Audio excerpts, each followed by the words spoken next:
안녕하세요. 여러분 반갑습니다. 미키 17 감동적으로 잘 보셨죠? 여러분들 그 여운이 찡하게 가슴에 남아있을 텐데요. 저는 이 행사를 기획한 신해란초 문화 콘텐츠 연구소 소장 황영미입니다. 반갑습니다. 2025 봄 K 콘텐츠와 아티스트 17회차, 공동은 15회차인데요. 이 행사는 경희대 K 컬처 스토리 콘테스트 연구소가 공동 주최하고 있습니다. 우리 이 행사의 최고 하이라이트 봉준호 감독님을 모시고 미키 17 감독과의 대화 시간을 시작하겠습니다. 여러분 박수. 네, 이번 티켓팅은 에무시네마에서 10초 만에 완료되고 서버가 다운되는 등 정말 인기가 많이 있었고요. 언론에서도 많은 관심을 가지고 취재를 오셨습니다. 여러분들 귀한 역사적 자리에 오신 것 환영합니다. 네, 여기 오신 분들은 미키 11을 여러 번 보신 분도 계시고 또 봉준호 감독님 영화를 다 보신 분도 계시지만 그렇지 않으신 분도 계시기 때문에 간단하게 한 10분 내로 저 7분 내로 끝내겠습니다. 그렇게 이제 감독님 영화를 쭉 한번 특색을 특징과 의미를 한번 간단하게 살펴보고 감독님을 모시도록 하겠습니다. 이 봉준호 감독님이 잘 이렇게 GV에 아주 중요한 GV 아니면 잘 안 오세요. 근데 어떻게 우리가 이제 독립영화관 조그만 이 극장에 오시게 됐는가 하면 제가 이제 봉준호를 읽다라는 책을 감독님 인터뷰를 넣어서 하게 되면서 감독님과 좀 이렇게 의미 있게 좀 관계를 가졌기 때문에 또 이렇게 특별히 와주신 것 같습니다. 감사합니다. 봉준호 감독님은 간단하게 얘기해서 부조리한 사회에 대한 패자들의 유쾌한 반란을 영화를 통해서 시도하고 계시죠. 그래서 우리가 제일 기억에 남는 기생충, 뭐 아카데미상, 칸 영화제상 여러분들 잘 아실 텐데요. 이 국내 1,000만은 물론이고 해외 수익이 3천억 원이에요. 아셨어요? 네. 그리고 5년 만에 미키 17을 지구촌에 펼쳐놓았습니다. 그래서 봉준호 감독님에 대해서는 여러분들 다 잘 아시고 감독님에 대한 그런 관심과 이런 것들을 가지고 계실 간단하게 넘어가겠습니다. 단편 영화 93년도에 백색인, 94년도 지리멸렬, 그리고 전체 이 플란다스의 개부터 장편 영화 인간과 사회의 모순성을 탐구해 오셨습니다. 그래서 여기 이성재 씨와 배두나 씨가 나오는데 굉장히 대립적인 그런 캐릭터로 나오죠. 네. 그래서 이게 강아지 살해 사건으로 이렇게 유쾌하면서 의미 있으면서 여러 가지 감독님 색깔이 여기 다 나온 것 같아요. 네. 그래서 이 영화에서 우리가 이제 거의 다 보셨을 텐데 살인의 추억. 네. 그래서 살인의 추억은 엄청나게 해외에서도 인기가 있었고 여기 연기들도 너무 좋으시고 그 다음에 괴물 천만 영화잖아요. 네, 그래서 이 또 스릴감, 박진감도 있으면서 또 굉장히 이 사회에 대한 부조리 이런 우리의 비판 의식을 고무시킨 바 있습니다. 마더, 우리나라의 우리나라 엄마뿐이 아니겠죠. 엄마의 모성이라는 것이 어떤가 스릴러 장르를 통해서 보여주고 있죠. 그리고 설국열차. 대단한 작품인데요. 이때서부터 이제 글로벌 한 영화를 만들기 시작했죠. 상도 굉장히 많이 받았고요. 그리고 이제 옥자, 너무 귀여운 작품이면서 의미 있는 환경 영화입니다. 근데 이번에 미키 17이 옥자하고 저는 좀 비슷한 요소가 되게 주제적인 측면에서 많다고 생각이 듭니다. 그래서 이 괴물이나 옥자의 이 크리처가 되게 비슷한 점이 있다. 그리고 미키 17 원작 소설이 미키 7이잖아요. 거기 보면 좀 집게벌레 같이 그런 모습인데 감독님은 이제 크로아상 벌레처럼 이렇게 만드셔갖고, 그런데 보면 괴물의 크리처하고 조금 비슷한 측면도 있는 것 같아요. 이 사진은 배우들이 이제 이 미키 17의 크리처를 들고 이렇게 마더와 아기들. 그래서 이 미키 17이 이 과학기술 발달이 지구 오염을 시키고 있고, 그래서 이것이 이제 니플하임이라는 행성으로 올막하면서 이주하면서 이제 만나게 되는 크리퍼라는 괴생명체를 무조건 대부분의 사람들은 죽이려만 하는데 그렇지 않다고 봐야 된다. 우리가 사실은 그 나샤가 그런 말을 하죠. 우리가 여기 침범한 사람 아니냐라고, 우리가 평소에 생각하는 거에 대한 좀 다른 시각, 이런 것을 감독님이 미키 17에서 보여주고 있습니다. 기생충도 무지하게 상을 많이 받았지만 중요한 거는 우리가 일상에서 깨닫지 못하는 것을 느끼게 해주고 생각하게 해준다는 점입니다. 그리고 굉장히 그게 유쾌한 터치, 유머러스한 터치로 다른 이 스릴러 영화는 막 긴장만 시키잖아요. 근데 긴장 속에서 또 유머러스가 있다, 유머가 있다, 이런 것을 이제 보여주고요. 플란다스의 개에서도 관리실 직원 현남 배도나 씨가 연기했는데 이것도 굉장히 재미있게, 어떻게 보면 굉장히 한심한 패자 캐릭터인데 정말 굉장히 유쾌한 반란을 일으키고 있죠. 그리고 살인의 추억도 이 토박이 강력반 형사 박두만의 어떤 굉장히 패자스러운 면모가 오히려 굉장히 우리한테 유머를 줍니다. 근데 이제 저는 원래 국문학 전공이고요. 박태원 작가를 연구한 사람인데 봉준호 감독의 외할아버지가 구보 박태원이잖아요. 우리 교과서에 나오는 소설가 구보시의 1일 쓰신 분인데, 그분은 항상 이렇게 말씀했어요. 신선하고 예민한 감각은 반드시 기지와 해악을 이해한다 라고. 근데 이렇게 유전자가 내려온 거 아닌가 저는 개인적으로 그렇게 생각을 합니다. 그래서 아이러니를 통한 희극성, 그리고 오해가 빚는 해악, 이런 것들이 이제 굉장히 중요하고요. 웃기기만 하는 게 아니라 부조리한 사회에 대한 비판적 시선을 가지고 만들었기 때문에 우리가 깨닫지 못하는 점을 드러내고 있습니다. 그리고 괴물에서도 보면 괴물이 바로 우리 인간 내면에 있다. 우리 인간과 사회의 괴물성을 말하는 거다.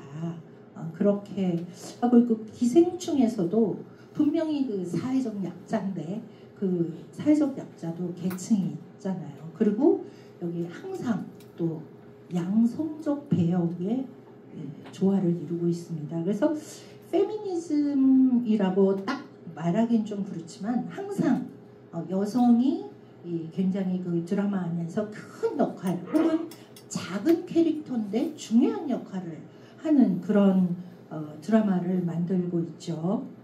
그래서 여러 주제가 있습니다만 가장 중요한 거는 봉준호 감독님이 쏘아올린 부메랑이 우리한테 다가온다는 거죠. 우리를 딱 마지막 살인의 추억에서도 마지막 관객을 탁 쳐다보면서 끝나잖아요.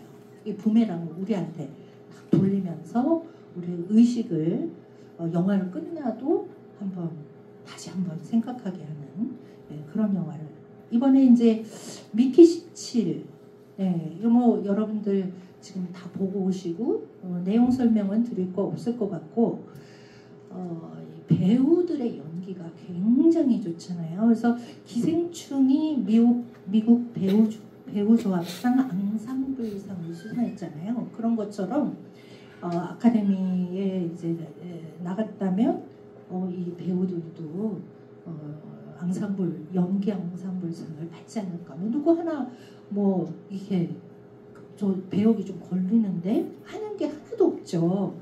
그래서 여러 이 영화적 요소가 잘 갖추어져 있고 그동안의 미키 17이 그동안의 봉준호 감독님 영화와 차별하게 되는 그 가장 다른 점이 저는 멜로라인이 있다는 거예요. 저 원작에도 좀 있긴 하지만 그걸 굉장히 자연스럽게 미키 17과 나샤와의 그런 사랑 그리고 같은 이 익스펜더블인데도 17하고 18하고 좀 캐릭터가 다르잖아요.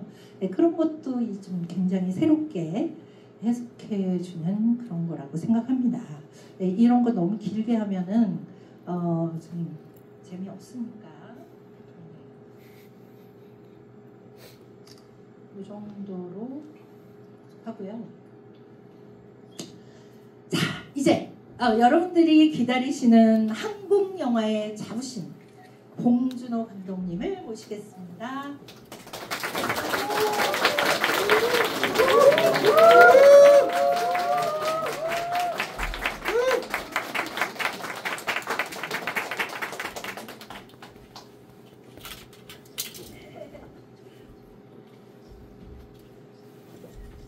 네, 여러분 이렇게 봉준호 감독님을 이렇게 작은 극장이니까 이렇게 가깝게 볼 수 있잖아요. 네, 우리가 생각만 해도 굉장히 좋은 기획을 한 것 같고 봉준호 감독님께서 이 기획에 오케이를 해주신 것도 너무 감사하고 그렇습니다. 먼저 이제 여러분들 QR로 질문을 올렸으리라고 보고 먼저 제 질문을 하나 드리도록 하겠습니다.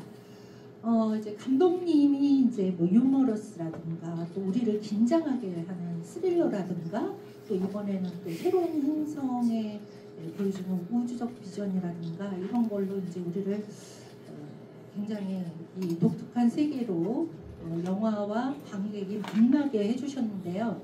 제가 그 몇 년 전에 부산국제영화제에서 중국 장이모 감독의 마스터 클래스를 들은 적이 있는데 그 장이모 감독님이 그렇게 말씀하셨어요.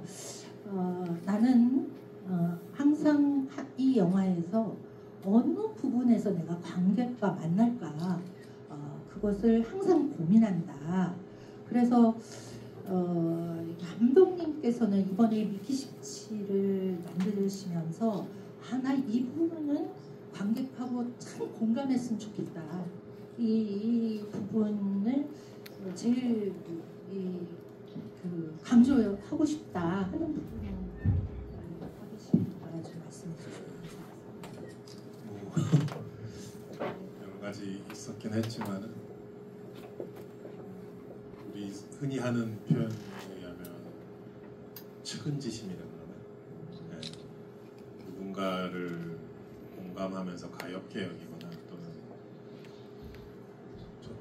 누군가를 봤을 때 저 사람의 형편이 사정이 참 안쓰럽다거나 그냥 인간으로서 기본적으로 느껴지는 측은지심이 있잖아요. 그래서 미키라는 이 다소 얼빵하기도 하면서 참 착한 청년인데 맨날 손해만 보고 다니는 것 같기도 하고 미키라는 한 청년을 보면서 뭔가 측은지심을 느낄 수 있지 않을까? 계약서도 제대로 안 읽고 이렇게 사인을 해가지고 너무나 극한 상황의 직업을 갖게 되는데 미키를 보면서 함께 느낄 수 있는 측은지심 또 그런 미키가 측은하다 보니까 나샤라는 캐릭터가 같이 그 방호복 같은 걸 입고 들어가잖아요. 그 돈가스로 꽉 찬 그 유리 탱크에 저는 뭐 찍기는 담담하게 찍었고 거기 이제 정재희 씨의 아름다운 선율이 흘러나오는데 저는 그 장면이 가장 찍고 싶은 장면이었었어요. 저 입장에서 되게 중요한 장면이었고. 네, 저도 그 장면이 제일 인상에 남았고요. 다른 관객들도 거기서 눈물이 솟구쳐 올랐다 뭐 그런 말씀도 들었거든요. 네, 그리고 그게 이제 그동안 감독님 영화에는 뭐 여러 관계, 가족 관계, 뭐 여러 관계를 했지만 연인 관계는 없었던 것 같은데 이번 영화에 특별히 이 멜로인데 멜로면서도 굉장히 특별한 멜로잖아요. 보통 동등하게 서로 사랑하는데 나샤가 미키 17을 이렇게 엄마처럼 정말 측은지심으로 껴안고 그게 또 어떤 면에서는 사랑의 본질일 수도 있겠어요. 그렇죠? 뭐 사실 객관적으로 봐서 나샤가 보호자죠. 미키가 보호받고 있는데 근데 우리 모두가 다 남녀를 떠나서 우리 모두가 다 나샤 같은 존재가 있었으면 하는 바람이 있잖아요. 사실은 그게 쉬운 일은 아니지만 원작 소설에 처음 읽었을 때 그 챕터가 있었어요. 나샤가 그 특수 보호복을 입고까지 들어가서 미키와 함께 해주는 그 장면 읽을 때 되게 가슴이 찡했었는데 그래서 제가 원작 소설에서 되게 여러 가지 많은 부분을 바꾸고 뭐 새로 인물도 만들고 상황도 만들고 그랬지만 그 부분은 제대로 좀 보존해서 찍고 싶었고 원작자도 자기가 그 챕터가 제일 중요했었다라고 나중에 가서 얘기하더라고요. 그렇군요. 네, 그렇게 감독님께서 이렇게 전하고자 하는 메시지는 충분히 또 우리가 함께 그 시공간에서 함께 나샤의 마음이 되고 미키의 마음이 돼서 이렇게 함께 공감했었던 것 같습니다. 여기 질문 조금 읽어보겠습니다. 제가 쓴 저서를 재밌게 읽었다고 하셨네요. 그 소장님은 별 5개 만점에 몇 개를 주시고 싶으신가요? 예, 여기 이제 감독님 계시니까 우리 왜 침대 그런 선전 별 5개 이렇게 하잖아요. 그런 것처럼 네, 5개 하겠습니다. 이번에 가장 인상 깊은 부분도 제가 지금 감독님과 대화 나눈 그 미키와 나샤의 이름이 있는데 깜빡했네요. 책에서 나오는 죽어가는 그 공간에 함께하는 장면이 저도 제일 인상 깊었고 늘 그 양성적 배역에 신경을 쭉 쓰셨어요. 그 장편 데뷔작부터 그 여성이 가장 중요한 역할이거나 아니면 뭐 작은 캐릭터인데 중요한 모티프를 쥐고 있거나 이런 게 많았는데 이번에도 나샤가 아주 굉장히 멋있잖아요. 이 대표도 되고 스피치도 잘하고 설득력도 있고 이제 그런 점이 이제 잘 살아나는 게 저는 미키 17의 되게 중요한 점이라고 생각하는데 봉준호 감독님도 여기 좀 특별히 뭐 그 부분 말고 다른 부분은 있으실까요? 이제 뭐 영화의 인물들이 캐릭터들이 많다 보니까 얘기되어질 기회는 별로 없었고 저도 인터뷰할 때 뭐 질문을 받지 못했는데 제 개인적인 최애 캐릭터 중에 하나 도로시. 도로시 진짜 똘똘하고 일 잘하고 그 팀에서 일하는 사람은 그 사람밖에 없어요. 다들 엉망이야. 그리고 그 위에 팀장이 특히 또 문제가 많잖아요. 어떻게 하면 이게 뭔가 정치적으로 잘 보일까 이 생각밖에 없고 또 이제 마크 러팔로 앞에서 어떻게 근데 이제 실제 일은 도로시가 다 하고 있거든요. 그 통역기를 개발해가는 과정도 그렇고 그리고 또 자기 비전이 있기 때문에 명확하게 제시를 하잖아요. 마크 러팔로 앞에서 통역기 비슷한 걸 우리가 만들 수 있고 얘네들은 분명히 지적인 생명체고 그래서 대화를 시도하셔야 된다라고 딱 얘기하는데 거기에 대한 마크 러팔로의 반응을 그 마샬의 반응을 보면 찌질하기가 이를 데 없죠. 그거를 그 막 얘기하려고 할 때 막 막으려고 하죠 팀장. 네. 뒤에서 막 이러면서. 그래서 그 도로시라는 이제 그 많이 알려진 배우는 아니지만 패시 페란이라고 이제 영국 배우인데 요즘 되게 많이 주목을 받고 있더라고요. 제가 뉴욕에 이제 미국 홍보 일정 때문에 갔었는데 그 유명한 그 테네시 윌리엄스 뭐지? 욕망이라는 이름의 전차에서 여자 주인공 역할로 지금 브로드웨이에서 공연하고 있어요. 그 이 사람 이름 때문에 요즘 고충이 많네. 그 파스칼 메스칼 페드로 파스칼 말고 폴 메스칼. 폴 메스칼. 남자 주인공이 폴 메스칼이고 그 상대 역이 그 도로시예요. 그래서 둘이 그 욕망이라는 이름의 전차 남녀 주인공으로 그 공연이 되게 잘 되고 있더라고요. 그래서 앞으로도 한번 주목해 보실 만한 배우가 아닐까. 저 개인적으로 되게 추천드립니다. 굉장히 귀여웠던 것 같아요. 그리고 익스펜더블 새로 이제 만들어졌을 때 다른 사람들은 이렇게 툭 떨어지도록 놔두는데 얼른 가서 이렇게 진짜 우리 사회도 그런 분들이 다 우리 사회를 탄탄하게 만들어 가는 것 같습니다. 다음 질문 보겠습니다. 미키 17은 보고 나면 뭔가에 휩쓸린 느낌. 막 몰입해서 보셨다는 얘기인데요. 이게 뭔지는 모르겠는데 자꾸 생각나는 힘. 저도 이거 3번 봤는데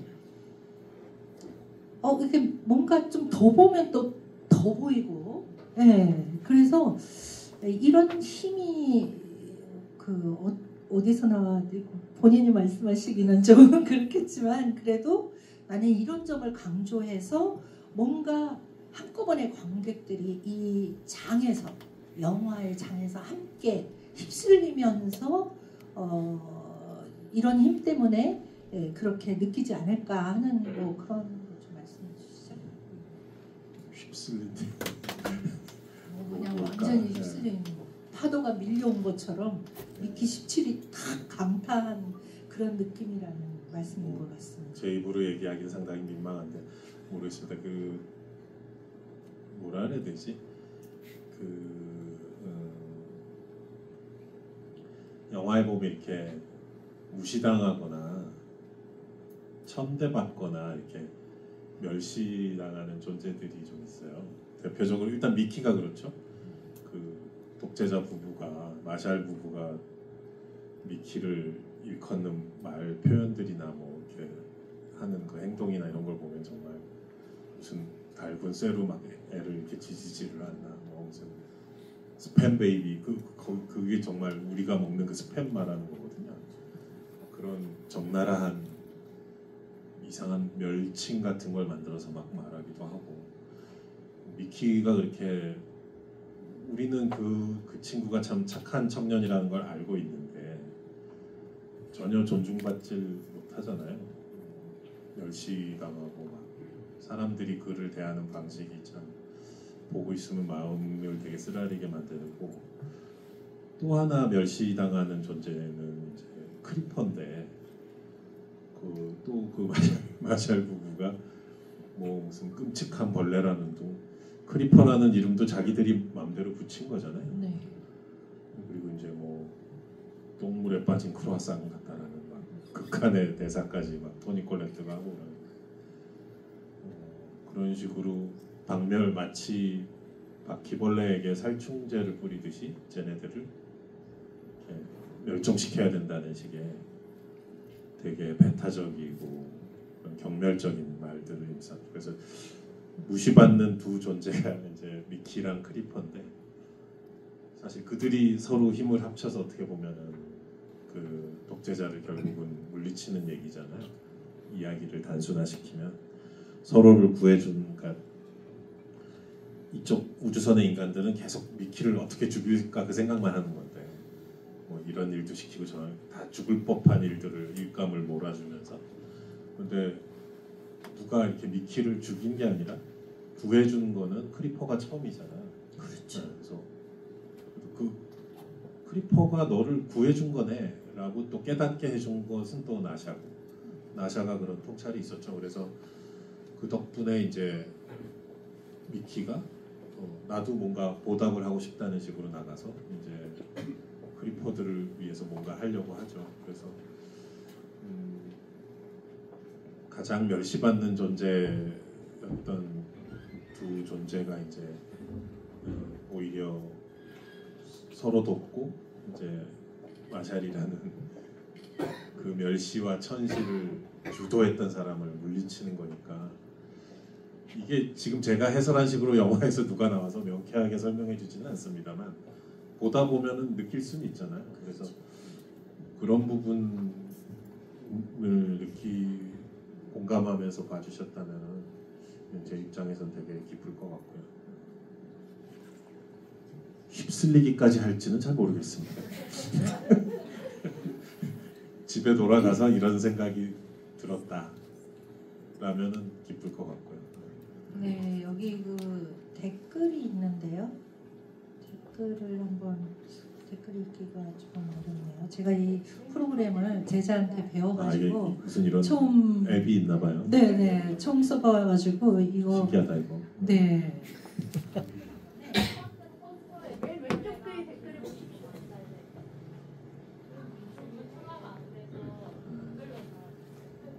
댓글에 많이 있다는데 잠깐 촬영 스톱하고 네 죄송합니다. 네. 아 첫째네.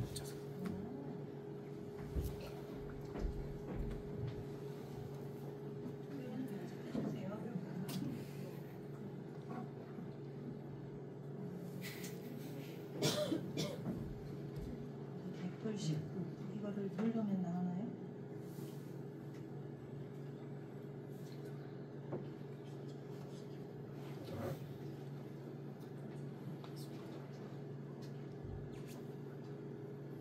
네, 그럼 이따가 좀 보도록 하고요. 제가 이거를 이제 배워가지고. 네, 그리고 이제 그 기생충으로 아카데미상을 수상하신 후에 국제적 인지도 엄청 높아지셨는데 감독님의 창작 과정이나 앞으로 방향성에 국제적 인지도가 어떤 영향을 미칠까요? 영향이 없을 거라는 걸 이미 다들 알고 계실 것 같고요. 네. 평소 하던 대로 다 이제 야 질문이 많네.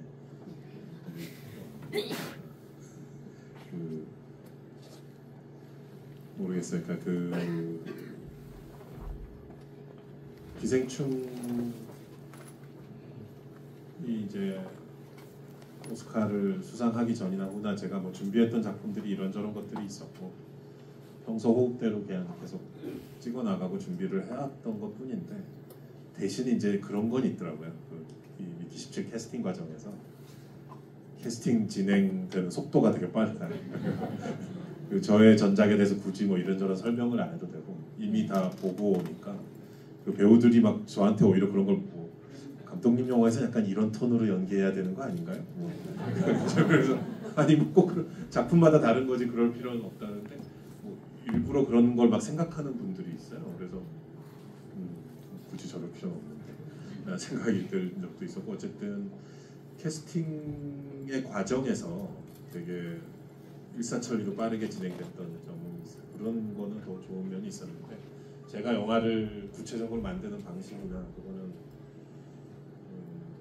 기생충을 만들고 뭐 예기치 못했던 수상이나 그런 제 입장에서는 좀 약간 황당한 사건들이 막 벌어졌는데 그런 그 시점이 이미 제가 영화 감독이 된 99년에 제가 데뷔를 했으니까 제가 20년간 해왔던 뭐 방식이나 호흡 같은 게 있어서 그게 갑자기 변할 수 있는 게 아니잖아요. 늘 하던 대로 계속 해오고 있습니다. 그게 되게 중요한 것 같아요.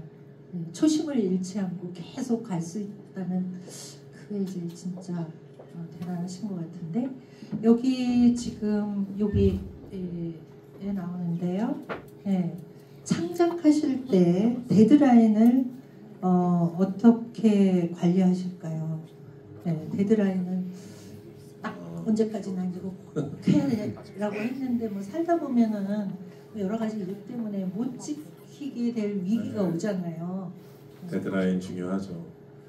그 처음 프란다스에게 그 데뷔작 준비할 때였나? 어떤 선배 감독님과 얘기하다가 임상수 감독님이었나? 그때 그 사람들 임상수 감독님이셨는지 아니면 허진호 감독님이셨는지 약간 기억이 믹스돼서 헷갈리는데 그런 얘기 하시더라고요. 그 준호 너 촬영이 뭔 줄 아니? 뭔데요? 그랬더니 네가 시나리오를 얼마나 못 썼는지를 확인하는 과정이야. 그렇겠다 정말. 그랬더니 그럼 너 편집은 뭔 줄 아니? 그래서 뭔데요? 그랬더니 네가 얼마나 못 찍었는지를 매일같이 확인하는 과정이야. 되게 섬찟하더라고요. 그랬더니 그렇겠구나 정말. 그러면 녹음 그 사운드 믹싱한다라고 하잖아요. 녹음실에 가서 이제 사운드 편집이 끝나면 가서 그걸 하는데 믹싱은 뭔 줄 아니? 그래서 그때는 제가 대답을 했죠. 편집을 얼마나 못했는지 확인하는 과정입니다. 뭐 그랬더니 그래. 그럼 영화 개봉은 뭘 것 같아? 그래서 그랬더니 아휴 다음부터 잘해야지. 나는 그렇게 되게 설명을 하시더라고요. 그래서 되게 약간 웃기기도 하고 무섭기도 하고 그랬는데 그때 이제 감독이 막 될 듯 말 듯한 시점이었으니까 또 되게 와닿는 얘기기도 했고요. 근데 이제 중요한 거는 이 말에 내포된 거는 이제 뭐 이게 계속 진행이 된다는 거잖아요. 저의 의지와 무관하게 영화라는 게 출발되는 그 강제적으로 촬영의 기간이 끝나고 편집을 하고 있는 거고 또 편집할 때는 또 이미 개봉일이 슥 정해져 가면서 어느 이제 원컨 원치 않건 어느 지점으로 계속 떠밀려 가고 있는 거고 뭐 영화 한 편을 10년, 15년, 20년 매만질 수 있다면야 좋겠지만 사실은 이미 어떤 관객들과의 만남의 시간이 정해진 상태에서 계속 모든 단계에 데드라인이 있는 거잖아요. 그거를 지켜내는 게 또 프로페셔널 직업 감독으로서의 어떤 당연한 지점인 거고 그래서 네 저는 또 시나리오를 직접 쓰기 때문에 시나리오 쓸 때가 이제 가장 힘들고 고독하고 머릿속이 복잡하고 그런 시점인데 저 혼자지만 데드라인을 정해놓고 하는 경우가 많습니다. 국경일 위주로 재헌절까지 다 쓸 거야. 뭐 이런 거. 추석 연휴 전까지 쓰지 않으면 나는 죽을 거야. 뭐 이런 그런 걸 해놓지 않으면 이게 잘 진행이 안 되는 것 같아요. 여기 뭐 시나리오 쓰거나 영화 공부하시는 분들도 계시겠지만 아마 어떤 느낌인지 잘 아실 것 같습니다. 뭐 감독님께서 뭐 좋아하실지 싫어하실지 모르겠지만 봉테일이라고 그렇게 하시잖아요. 그래서 저는 뭐 기생충이나 뭐 이런 그 시나리오 책으로 나온 거 뭐 이렇게 보고 하면 진짜 꼼꼼하게 쓰시는데 그럼에도 불구하고 찍을 때 편집할 때 여러 가지가 이렇게 눈에 보이면서 이렇게 더 좋은 영화를 향한 선택과 고민과 이런 것들이 이어지면서 우리 관객과 만나게 되는 것 같습니다. 여기 그 에무시네마에 오시는 분들이 되게 수준이 높으세요. 그래서 질문이 굉장히 예리하면서 깊이 있는 질문을 많이 하시거든요. 그래서 그 중에 이제 지금 원작보다 미키 17, 18 차이가 이제 크게 이제 똑같은 기억과 똑같은 유전자로 이렇게 업로드를 해놓은 건데 좀 영화가 더 캐릭터가 차이가 나고 18은 뭐 굉장히 적극적이고 그냥 막 행동하고 17은 좀 조용하고 이렇게 좀 사력 있고 배려심 깊고 좀 그런 차이가 두드러지는데 그걸 좀 감독님 만드실 때 좀 그런 거를 좀 부각시켜야겠다 이런 생각을 하시고 하십니다.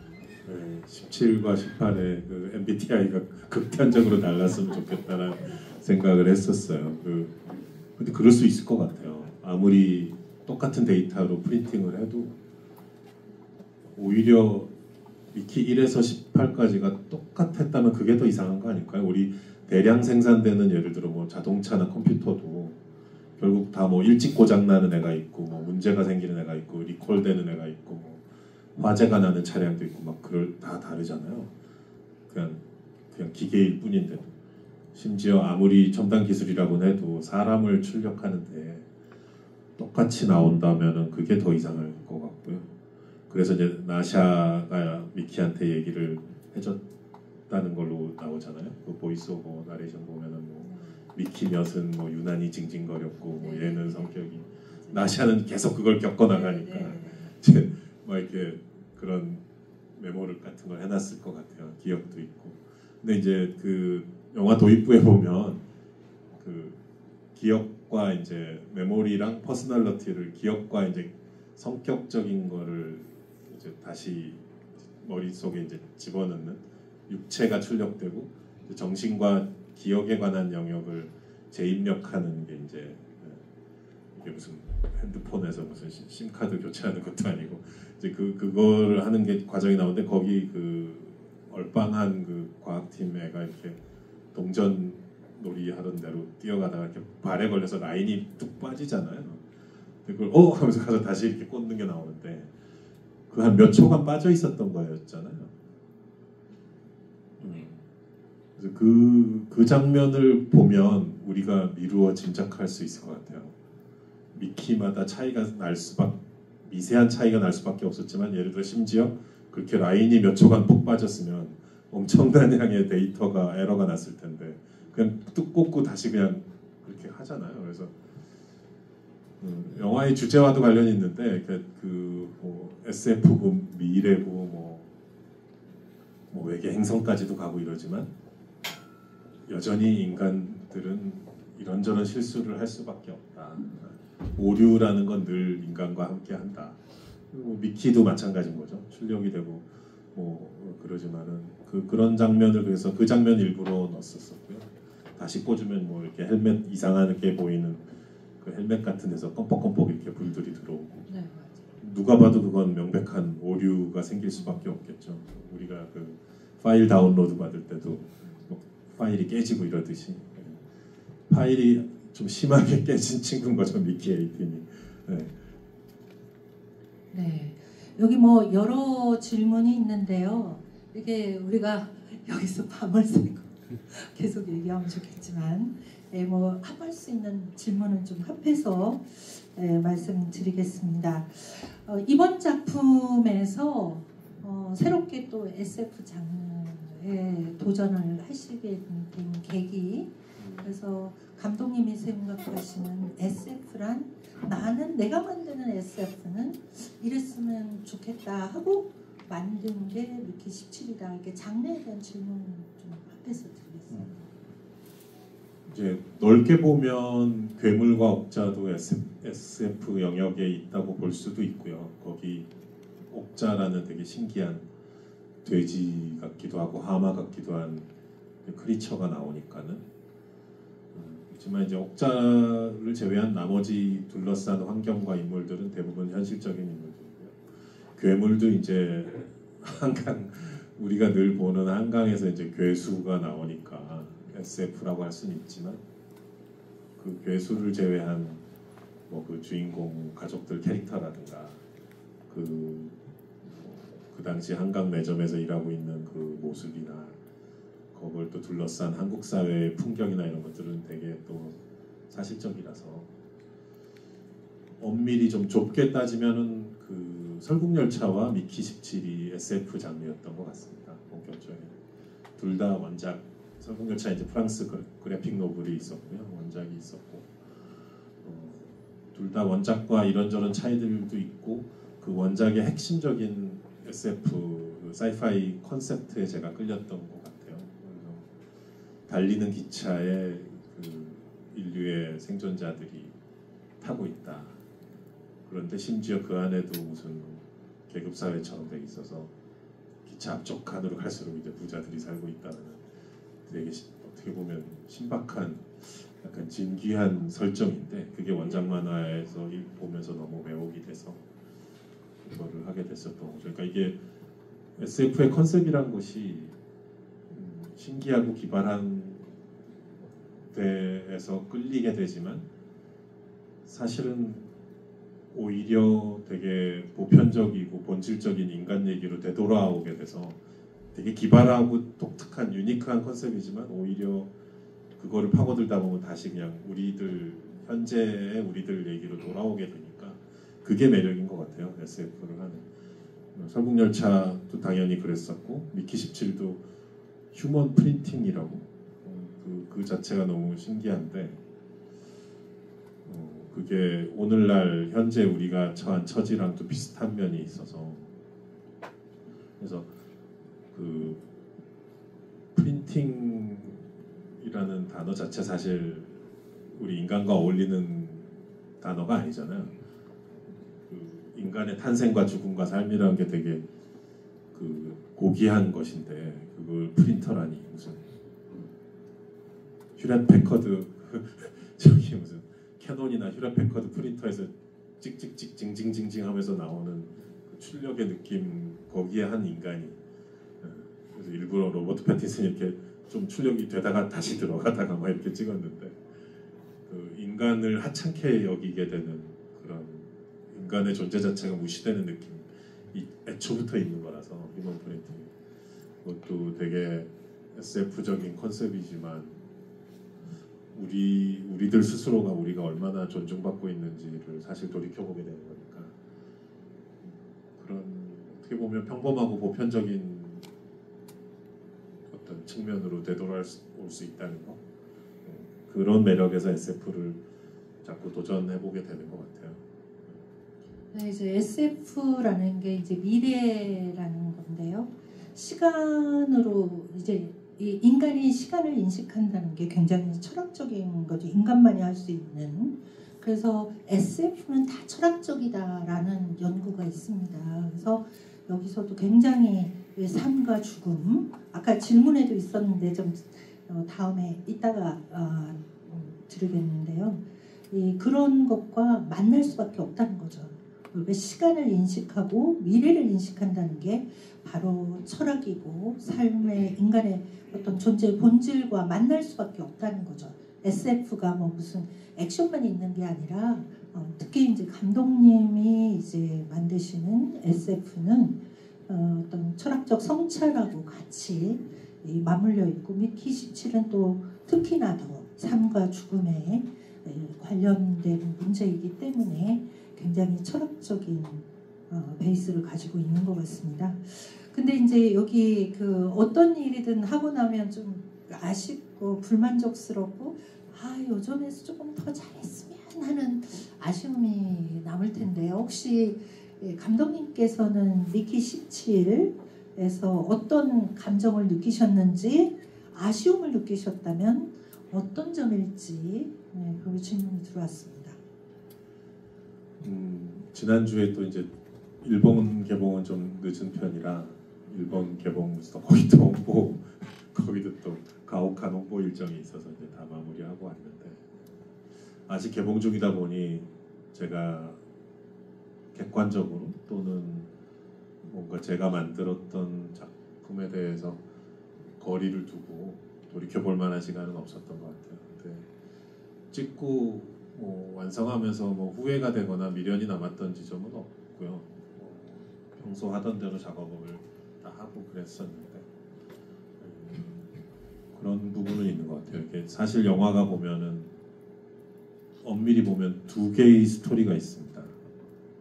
휴먼 프린팅이 되는 미키에 대한 이야기가 있고 또 미키의 모험, 그런 미키가 다른 행성으로 이주를 하기 때문에 언급결에 사채비 때문에 그 과정에서 이주를 하게 되면서 크리퍼라는 어떻게 보면 원주민 토착민 원주민 사람처럼 표현을 쓰자면 크리퍼와의 관계가 있죠. 사실은 어떻게 보면 두 개의 이야기가 있는데 그것이 아까 얘기했던 주제적인 측면에서 연결되어 있기는 해요. 가장 천시 또는 멸시받은 존재들끼리의 연합이라는 부분도 있고 또 돌이켜 생각해 보면 따져 보면 미키를 둘러싼 인간들은 뭐 미키를 죽이려고만 하고 또는 너는 죽는 게 그게 직업이잖아. 너 그 계약서에 사인했잖니 이런 식으로 그 아무런 죄책감을 안 가지는 거죠. 너는 계속 매주 죽어줘 이러고 본인들은 안전하다고 느끼는 그런 비겁함 같은 게 있고 반대로 크리퍼는 이제 조코라는 한 아이를 구하기 위해서 모두가 다 서로를 뛰쳐 완전 사실 반대되는 개념이거든요. 돌이켜 고찰해 보자면 이런 연결고리가 있긴 한데 좀 더 이 두 개의 스토리를 더 물리적인 상황까지 곁들여서 더 직접적인 스토리적인 상황으로 더 노골적으로 직접적으로 연결시키는 것도 있지 않았을까? 제가 이제 런던에서 프리미어 볼 때 그런 생각은 인제 와서 들긴 하더라고요. 근데 영화 개봉했는데도 이게 그래서 네, 그런 이런저런 생각들이 나중에 들 때가 있습니다. 찍고 만들 때는 잘 몰랐다가 또 그런 몰랐던 지점을 평론가 분들이나 선생님처럼 평론가 분들이나 관객들이 반응해서 그런 것들이 또 알게 되는 경우들도 있고 본인이 찍었다고 해서 그 자신의 영화에 대해서 100% 아는 것은 아니라고 생각해요. 여기 보면 그 영화 학도께서 질문을 하셨는데요. 사실은 굉장히 그 시나리오를 쓰거나 영화를 만들 때 이렇게 할까 저렇게 할까 정말 누가 딱 너 이렇게 찍어 그냥 이렇게 말해줬으면 좋은 진짜 불안감에 많이 시달려 본 사람이 질문한 것 같아요. 그래서 이 마음을 그런 고뇌 뭐 또 어떻게 선택할 거에 대한 불안감, 두려움 이런 것들을 어떻게 극복하시는지 한 수 가르쳐 달라고. 네. 여기도 일부 계시지 않을까요? 영화 감독 지망생이나 시나리오 작가 지망생 괜찮아요? 네, 손 들어봤어요. 살짝만 들어도 아이고 아이고 어떡하나 이게 솔직히 이게 저기 권할 만한 직업은 아닙니다. 그런데 저 하고 있잖아요 이렇게. 근데 아마 여기 또 결국 또 하시게 될 거예요. 이게 그 약간 정상적이지 않은 집착과 이미 그 갈망이 있으니까 하고 있는 거고 뭐 무슨 주변에서 부모님이나 뭐 친구들이 너 이거 안 하면 죽여버릴 거야 라고 해서 하지는 않은 건 아닐 거 아니에요. 오히려 뜯어 말리는 데 하거나 물론 응원과 격려를 받고 하시는 분들도 많이 있겠지만 근데 이게 참 힘듭니다. 아까 저기 차에서 내리기 싫다. 이제 차를 타고 이제 촬영 현장에 도착하는데 이제 감독이 차에서 내려서 일을 시작해야 될 거 아니에요. 근데 그 얘기한 분은 스필버그 감독님이에요. 스탠리 큐브릭과 스티븐 스필버그의 대화 중에 나온 얘기입니다. 그 AFI 무슨 그 미 영화연구소 평생공로상을 받게 됐는데 큐브릭이 그래서 근데 꼭 그 상 줄 때 뭐 감독들에게 하는 정해진 질문이 있대요. 반복적으로 하는 똑같은 질문. 그 중에 하나가 영화 촬영 중에 가장 힘든 순간을 말하라라는 게 있는데 큐브릭이 그거를 이제 스필버그랑 두 사람이 통화를 많이 했대요. 그 스필버그 AI가 그게 원래 스탠리 큐브릭의 그 프로젝트였다고 하잖아요. 그거를 생전에 하고 싶었던 건데 나중에 그게 이래저래 스필버그한테 넘어가게 된 것이었는데 어쨌든 두 사람이 친분이 있었나 봐요. 그래서 통화를 하다가 스티븐 너 어떨 때 제일 힘드냐? 나 이런 질문 받았는데 그랬더니 잠깐 있다 차에서 내릴 때 내리기 쉬운 거예요. 그러니까 그 앞뒤 맥락을 설명 안 하면 차에서 내리다라고 하면 그거 뭔지 이해를 못 할 거예요. 감독 직업이 아닌 분들이거나 감독이나 배우들 아마 비슷할 것 같아요. 배우들도 비슷한 게 그래서 그 얘기를 이제 그 스탠리 큐브릭 관련된 무슨 DVD 스페셜 피처에 그런 게 있었는데 그거 보고 참 저도 보면서 한숨이 나왔었는데 그 폴란드에 또 이제 그 안제이 바이다라는 거의 엄청난 거장 감독님이 계세요. 그 거장 오브 거장이시죠 정말 폴란드 영화 역사에. 근데 그분이 또 무슨 회고록에 뭐 이미 아침부터 엑스트라 500명이 뭐 의상을 챙겨 입고 대기하고 있는 현장에 가면서 갑자기 운전기사한테 잠깐 차 좀 세워주세요 한 다음에 내려서 고속도로에서 구토를 하셨다는 거 너무 부담스럽고 그래서 좀 모르겠어요. 이게 과장이 섞인 얘기인지 실제 그랬는지 모르겠는데 어쨌든 그런 저는 이제 그런 인터뷰나 그런 회고록을 보면서 저 자신을 위로하기 위해서 이제 그런 걸 막 찾아서 읽는 거죠. 뭐 나만 그런 건 아니네. 뭐 이분들이 이런데 뭐 스필버그 왼쪽 발가락에 때만도 못한 내가 불안한 건 당연한 거네. 이런 식으로 위로받으려고 그런 대목들을 유난히 막 찾아보곤 하죠.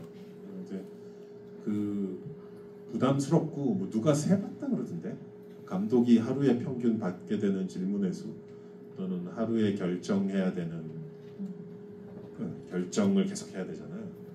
결정의 숫자들. 이제 현장에서 결정하는 숫자를 저는 줄이려고 많이 애를 써요. 그래서 스토리보드를 최대한 정교하게 준비해서 강박적으로 준비한 다음에 미리 스태프들하고 공유하게 되면 이미 그 안에 많은 게 결정되어 있거든요. 그래서 받는 질문의 숫자도 줄어들. 그런데 이제 어쩌다 또 저희가 무슨 봉테일이니 뭐 이런 식으로 잘못 알려지는 바람에 스태프들이 되게 세밀하게 또 막 질문을 해요. 안 그랬으면 좋겠는데 뭐 봉테일이시니까 이런 거 저희가 미리 물어보겠습니다. 막 이런 느낌? 되게 좀 고통스럽죠. 아니 저런 거 그냥 알아서 해도 될 텐데 왜 저러시지? 뭐 이런 느낌. 근데 예상했던 대로 아무리 디테일을 짜도 현장에 가면 늘 그 원래 계획된 대로 안 되는 부분이 있는 거잖아요. 네. 항상 생기잖아요. 네. 특히 자연 환경에 많이 노출되면 네. 그렇습니다. 살인의 추억 때도 이제 뭐 이렇게 이상한 검은 그림자가 논 사이로 가고 벼가 이렇게 물결처럼 출렁이면서 마치 바닷물 속을 이렇게 검은 물체가 가는 것처럼 그런 이미지를 원래 계획하고 간 거였는데 해당 논에 갔는데 이틀 전인가 뭐 폭풍 비슷한 비바람이 지나가면서 벼들이 다 엉켜 있는 거예요. 엉킨 머리처럼. 그래서 아무리 거기다 바람을 때려도 이게 움직이질 않아요. 이게 출렁출렁하면서 그 사이로 검은 그림자가 싹 지나가고 거기서 뭔가 섬찟한 그래서 이거 어떡하지 하는데 연출부들이 막 뛰어들어가서 벼를 풀고 있는 거예요. 뭔 주인의 허락을 받고. 근데 그렇게 해서 될 일이 아니더라고요. 그러니까 그런 부분들인데 그래서 이래서 히치콕이 스튜디오 내에서 세트 안에서 찍는 것을 좋아했었구나. 그런데 자연환경을 찍을 땐 그럴 수 없잖아요. 그래서 로케이션이나 자연환경 찍을 때는 마음을 좀 열고 어떤 상황이 닥쳤을 때 그거를 다른 식으로 좀 극복해야 된다라는 교훈을 많이 얻었었고 그랬었는데 기생충 같은 경우는 영화의 90%가 한 세트였습니다. 부잣집, 가난한 집 다 우리 저랑 미술 감독이 설계해서 만든 세트 안에서 찍은 거였고 특히 부잣집은 세트 설계할 때 설계가 나온 직후부터 실제 시공을 해서 세트를 만들기 전까지 그 컴퓨터 그래픽 팀한테 부탁해서 버추얼하게 그 실제 세트의 사이즈가 그대로 반영되게끔 해서 버추얼한 디지털한 세트를 만들었어요. 그래서 그거를 제 데스크탑에 입력해 놓고 실제 거기서 카메라를 뭐 35mm 렌즈로 들이대면 여기서 이런 앵글이 나오고 이렇게 하면 여기서 이 인물이 뭐 이 벽에 가려지다가 보이게 되고 그걸 거의 사실상 시뮬레이션을 다 그래서 미리 현장에 이제 미리 다 그렇게 계산을 해서 준비한 거라서 현장에 막상 실제 카메라를 갖고 가서 딱 세팅하거나 여러 가지를 동선을 짰을 때 거의 오차가 없었어요. 그래서 찍어 나갈 때 편했었고 세트에서 했기 때문에 그게 가능했었던 부분이죠. 그래서 뭐 영어로 하면 뭐라 그러더라? 컨트롤 프리크라 그러나? 그 통제에 집착하는 그 컨트롤 변태라고 번역해야 될까요? 어쨌든 컨트롤 프리크라고 하는 그 단어가 있던데 미국에 이제 히치콕이나 데이비 핀처 같은 사람이 약간 그런 부류의 감독들인데 세트나 이제 이런 거에 집착하게 될 수밖에 없겠다라는 생각이 많이 들긴 하더라고요. 네. 그리고 이제 영화라는 게 이제 우리 옛날에 뭐 활동 사진이라고 하는 것처럼 1초에 24프레임의 사진이 지나가는 거잖아요. 그럴 때 이제 사진에서 가장 중요한 게 광량이고 이 화면의 질을 결정하는 게 이게 광량인데 세트에서는 그게 가능한데 이제 야외 촬영에서 진짜 고민이 많으실 것 같아요. 그 모험이고 그 날씨 그래서 이제 조 감독이나 촬영 감독님들이 그 핸드폰에 그 날씨 앱이 한 막 5개, 6개씩 깔려 있고 그래요. 아큐웨더로 봤다가 뭐 네이버 날씨로 봤다가 막 그걸 종합해서 날씨 때문에 너무 민감해지거든요. 로케이션 가면.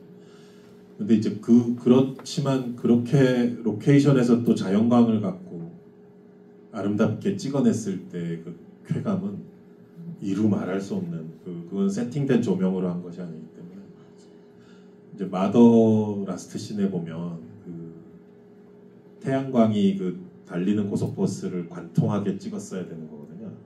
거기 김혜자 선생님하고 아주머님들이 막 미친 듯이 춤을 추잖아요. 근데 이제 그거를 뭐 CG로 하자는 말도 있었지만 그렇게 해서는 감흥이 날 것 같지 않았어요. 실제 이제 직사광선이 달리는 버스를 관통해야 된다. 그러니까 하루에 2번밖에 기회가 없는 거예요. 해 뜰 때랑 해질 때. 태양이 고도가 올라가면 태양광이 이 버스를 관통할 수가 없잖아요. 위에서. 네, 그래서 아침에 40분, 그 다음에 해질 때 30, 딱 2번 찬스가 있다라고 해서 또 그 달리는 버스와 이제 태양 이게 90도 그러니까 각도가 그러니까 남북 방향으로 돼 있고 이제 주변이 완전 평지인 길을 찾아야 되는 그래서 인천공항 주변에서 그걸 찍은 건데요. 그래서 그때 이제 그거는 약간 정말 사냥꾼이 이렇게 사냥을 하러 나가는 듯한 마음이 들죠. 뭐가 어떻게 될지 사실 모르는 거예요. 세트장에서 지금처럼 이렇게 미리 계산된 세트를 하는 것과는 좀 그런 촬영하는 거하고는 되게 차원이 다르죠. 그래서 그때 저랑 홍영표 촬영 감독이 되게 오랫동안 그 씬을 준비해서 워낙 중요한 라스트 씬이고 사실 처음 스토리 구상할 때부터 그 라스트가 정해져 있었던 거였기 때문에 이걸 어떻게 찍어야 될 것인가에 대해서 고민을 참 많이 했었는데 이게 2009년 1월 7일인가 그랬어요. 1월에 가서 찍은 건데 그 겨울에 그날은 되게 아직도 생생히 기억이 나요. 그런 걸 찍을 때 어떤 막 솟구치는 아드레날린 같은 게 있죠. 그게 이제 약간 마약 같은 면이 있고요. 영화 감독들한테는 그렇게 해서 이제 마침내 찍고 싶었던 어떤 장면을 몇 년간 이렇게 암덩어리처럼 몸에 있었던 걸 이렇게 쑥 뽑아내는 그런 느낌이 있어요. 제가 몇 차례 얘기한 적이 있었는데 그래서 여러 가지 불안과 두려움이 있지만 이제 그런 쾌감 때문에 그게 과연 건강한 것인지 모르겠어요. 그런 식으로 어떤 이미지에 집착을 해서 그거를 결국은 갖게 되는 거잖아요. 이게 과연 정신건강적으로 좋은 집착인지 아닌지 잘 모르겠어요. 근데 그런 부분 때문에 이제 계속 하게 되는 것 같아요. 네. 참 그렇게 해서 진짜 애써서 진짜 우주의 기운까지 다 해서 이렇게 만들어진 귀한 영화를 우리는 이제 지금 앉아서 우리 마음과 함께 감상을 하는데요. 여기 지금 감독님의 어떤 차기작 지금 뭐 준비한다고 이제 언론에서 애니메이션 그거 먼저 하나요? 네, 그 차기작 관련해서 뭐 질문이 있었습니다. 지금 오늘도 죽도록 이거 일을 하다가 이제 여기로 왔는데 이 애니메이션 일이 되게 힘들더군요. 좀 해보니까 우리 그 매드맥스 조지 밀러 감독님 또 그분 실사 영화를 하시지만은 그 해피피트라는 그 펭귄 애니메이션을 하셨어요. 해피피트 그거 재밌는데 그래서 저도 이제 약간 그런, 그래서 조지 밀러 감독님을 한 몇 차례 뵌 적이 있는데, 호주와 깐느와 이제 한국에서 뵌 적이 있는데 옛날에 한번 물어봤었던 있죠. 애니메이션 하시는 어떤 기분이냐, 어떤 되게 이제 온화한 미소를 띠고 좋은 얘기만 해주시더라고요. 좋은 얘기만 걸러서 해주신 것 같아요. 지금 와서 돌이켜보면 나 이렇게 힘든 줄 몰랐는데 어쨌든 열심히 하고 있습니다. 근데 벨리라고 이제 협곡, 계곡이란 뜻인데 가재고요. 바닷속 심해 생물들이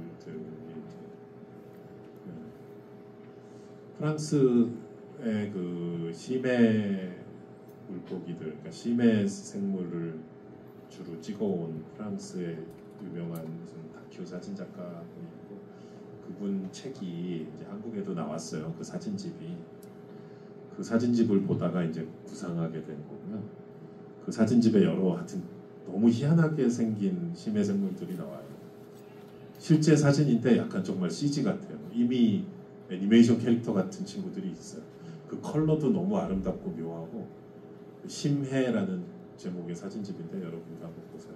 근데 이제 그 중에 한 물고기가 내가 이렇게 보는데, 그 중에 한 또 되게 독특한 물고기가 있는데 눈이 딱 이렇게 보이는데 이게 되게 카메라를 의식하는 것 같은 거야. 이렇게 자기가 찍히고 있는 걸 이렇게 뭐 이렇게 뭔가 의식한 느낌이 드는 거예요. 왜 그랬지? 근데 거기서 이제 제가 스토리가 파생이 돼가지고 우리 주인공들이 이제 심해에 있는 되게 외롭고 이제 1년 내내 깜깜하고 햇빛도 안 들고 무슨 일이 있겠어요 거기. 뭐 정말 답답하고 심심하고 외로운 곳인데 가끔 한 1년에 한 번 정도는 그 카메라가 잠수정이 내려오는 거예요. 내셔널 지오그래픽 잠수정이나 BBC 다큐멘터리 팀이 내려오는 거예요. 심해 그런 거 찍으러. 그럴 때마다 이제 얘네들이 난리가 나는 거예요. 거기 한번 찍히려고. 그리고 편집되지 않으려고. 그래서 막 이제 그 동네에 무슨 약간 레전드 뭐 이런 또 있어요. BBC 7회 출연. 내셔널 지오그래픽 12회 출연. 그래서 막 우리로 치면 저기 무슨 막 성동구에 있는 무슨 연기학원처럼 한예종 뭐 몇 회 합격 뭐 이런 것처럼 그분한테 가서 막 우리 주인공들이 막 강의도 듣고 그래요. 이제 이게 되게 도입부고요. 제가 TV에 나와서도 얘기한 적이 있는데 지금 말씀드린 여기가 아주 짤막한 도입부고, 이제 이렇게 지내던 이 친구들한테 걷잡을 수 없는 되게 이상한 큰 사건이 터지면서 영화가 좀 이제 폭주하기 시작하는 그런 내용입니다. 그래서 더 자세한 얘기를 막 할 뻔했네 지금. 우리 프로듀서들한테 혼나는데. 여기 뭐 애니메이션 관련한 질문이 몇 개가 있습니다. 그래서 뭐 재패니메이션 중에 어떤 게 가장 좋아하시는 작품이 있으신지.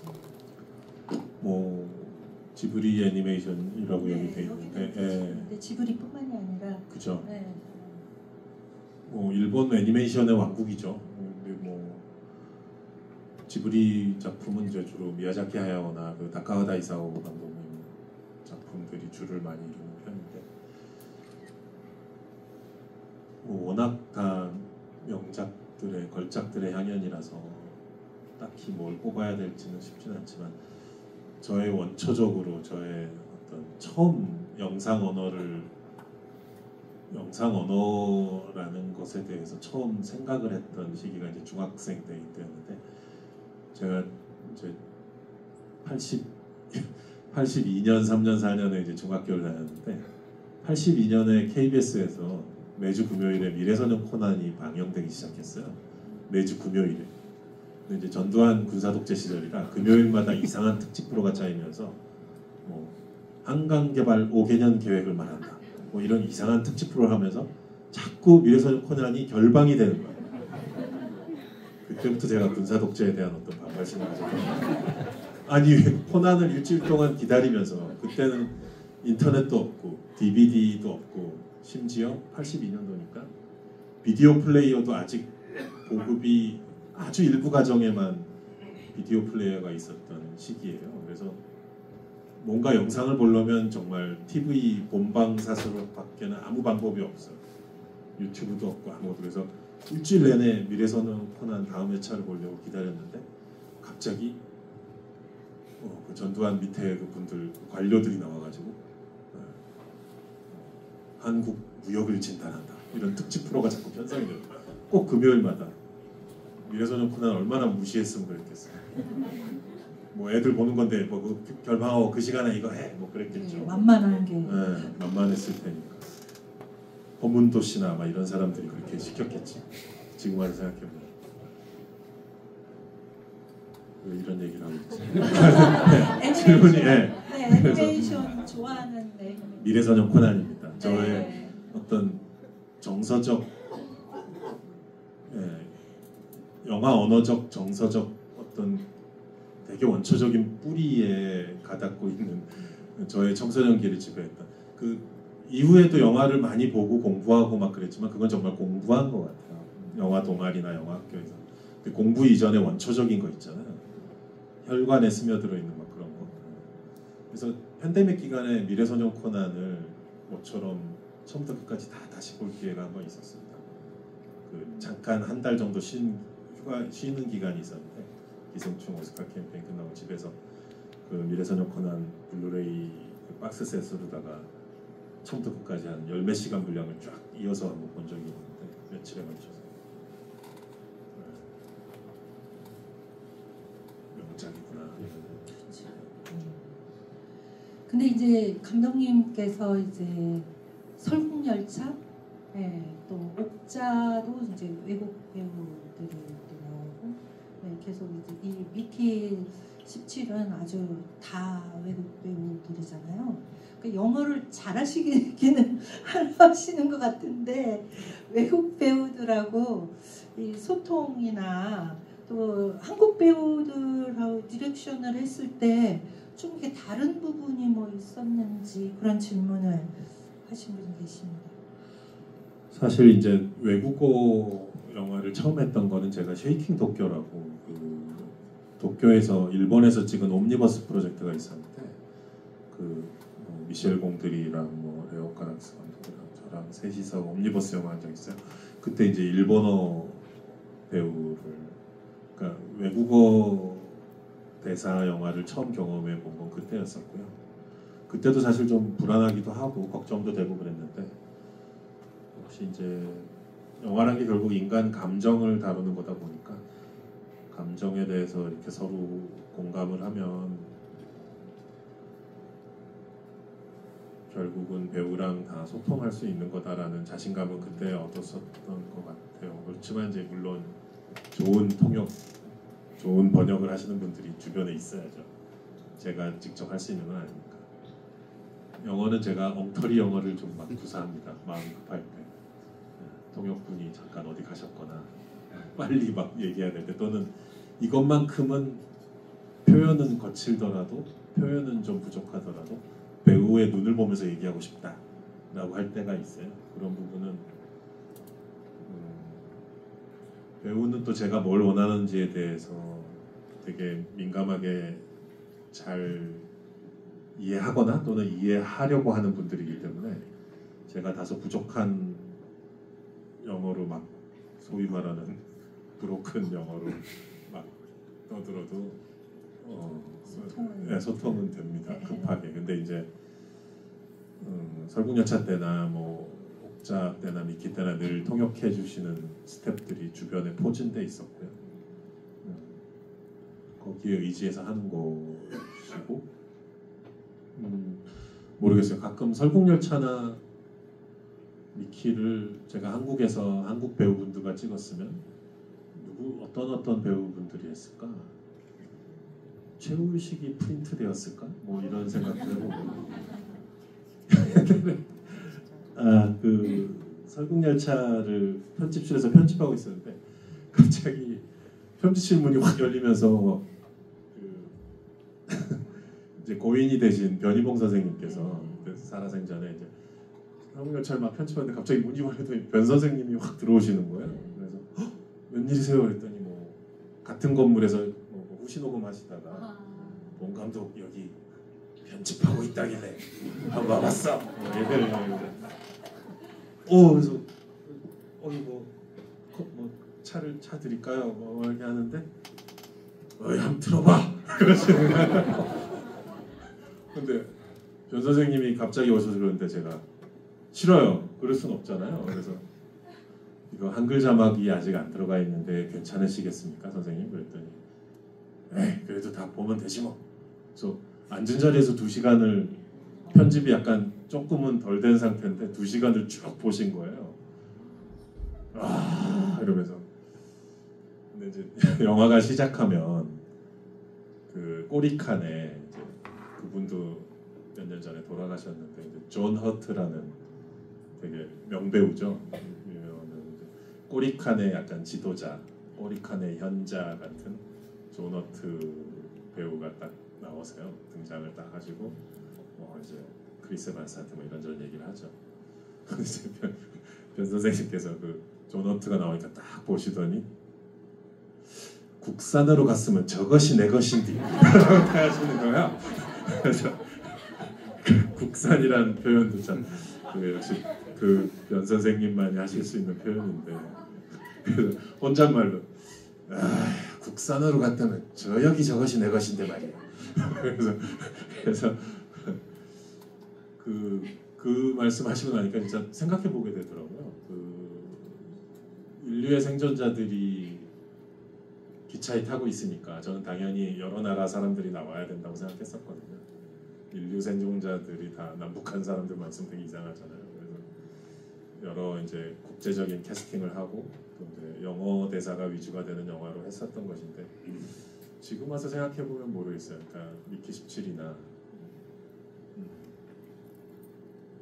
설국열차를 한국 배우들로 찍었다면 또 다른 맛에 또 다른 뉘앙스에 그것도 재밌었지 않았을까라는 생각이 들긴 합니다. 이 미키 17로 좀 돌아와서요. 여기 죽는 것은 항상 두렵다.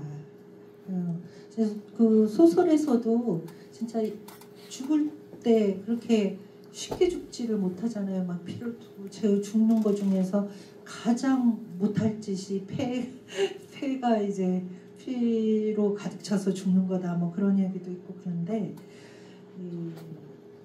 감독님께 질문이 이제 죽음이란 어떻게 정의를 하실지 어떤 의미인가 뭐 이런 질문이 있었습니다. 그래서 미키 17 중심으로 말씀해 주시면 될 것 같습니다. 제 나이 또래가 되면 특히나 그렇지만 이제 가까운 사람, 특히 이제 가족의 죽음을 겪게 되잖아요. 가까이서 보게 되고. 저도 이제 2017년에 아버님이 돌아가셨지만은 상당히 가깝게 세밀하게 지켜보게 되잖아요. 겪게 되고 피할 수 없는 과정들이긴 한데 이제 근데 사실은 누구나 두렵죠. 죽음에 대한 두려움이 없는 사람이 어디 있을까요? 그러다 보니 생각하고 싶지 않잖아요. 일단 죽음에 대한 성찰이나 고뇌나 어떻게 죽어야 될 것인가에 대한 고민을 하지만 동시에 사실은 또 솔직한 마음은 그런 생각을 하기가 싫잖아요. 피하고 싶고 그럼에도 불구하고 뭐 태어난 바로 그날부터 하루하루 죽음에 가까워지고 있었던 거니까 그게 한 번도 멈춘 적이 없었고 또 어찌 보면 모두에게 공평한 유일한 사건이 죽음 모두가 피해갈 수 없는 모르겠습니다. 과학기술이 이제 발달에 거듭해서 죽음을 극복하거나 아니면 정신과 기억과를 유지한 채로 신체를 교체한다거나 젊은 신체로 뭐가 어떻게 될지는 모르겠습니다만 그래도 아직까지는 가장 확실하게 공평한 것이 죽음 아닌가. 그 정도 생각의 선에서 항상 멈추려고 하는 것 같습니다. 저도 더 생각하고 싶지가 않은 거죠. 살면서 할 수 있는 일들에 대해서 자꾸 집착하려고 하게 되고요. 근데 모르겠어요. 제가 이제 금년에 만 55세인데 여기 뭐 관객분들 중에도 저보다도 연배가 있으신 분들이 계신 것 같은데 오히려 제가 여쭤보고 싶죠. 그 하루하루 시간과 이제 나날들을 보내면서 피하려고 하지만 결국은 이제 점점 생각을 더 많이 해보게 될 것 같은데요. 영화에서도 이제 미키 대사에 그런 것들이 많이 나오지만 진정 책에 나와 있는 또는 뭐 유튜브에서 무슨 철학자가 설파하는 그게 아니라 본인 스스로 느껴서 깨닫게 되는 죽음에 대한 성찰 있잖아요. 그런 것은 무엇일까?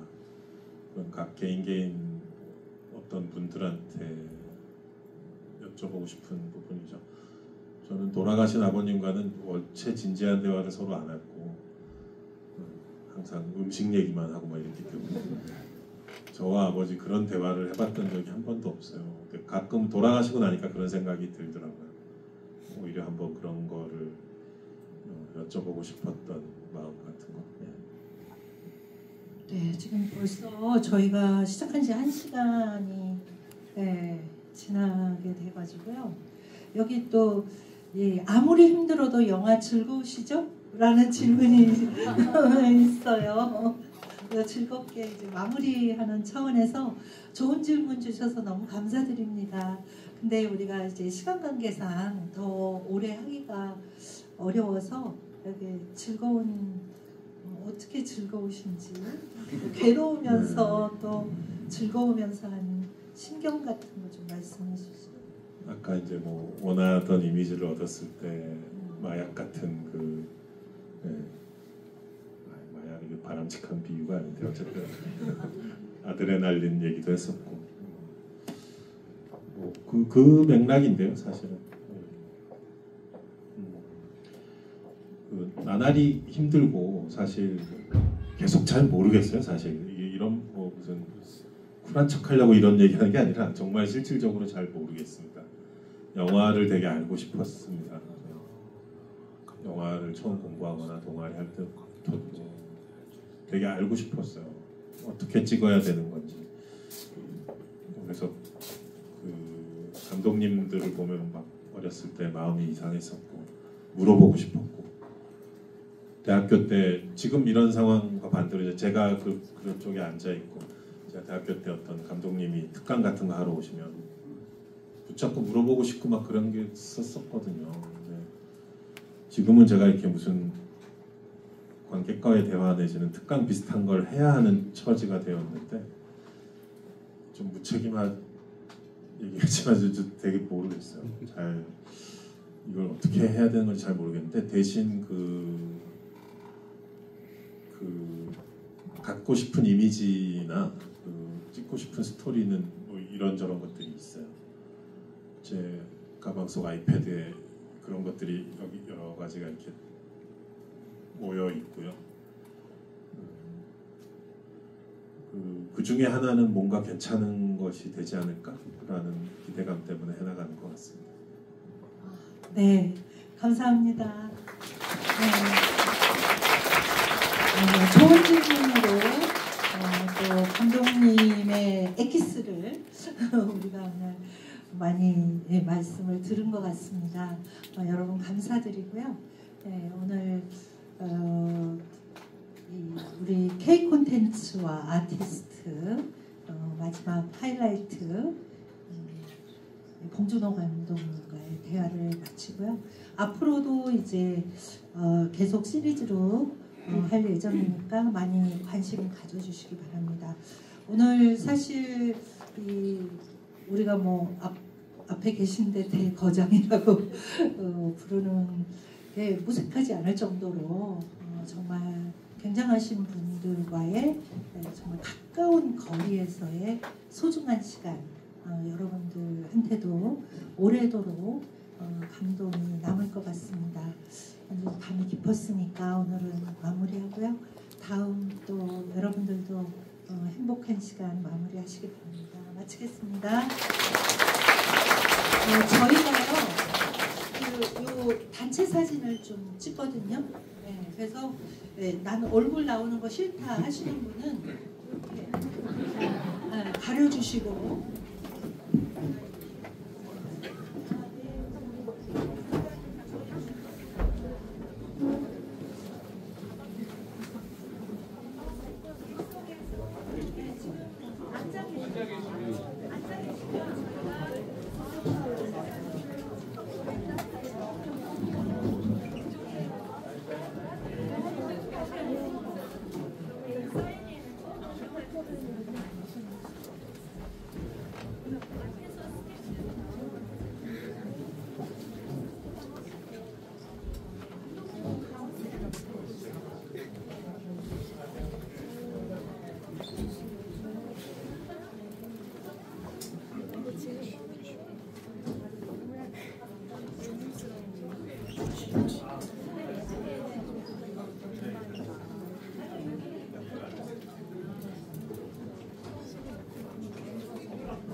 하나, 둘, 셋. 잠시만요. 하나, 둘, 셋. V. 네, 감사합니다.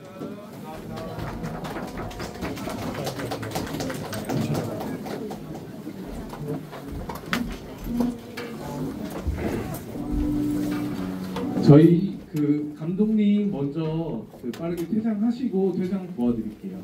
잠시만 앉아 계셔 주시면 감사하겠습니다.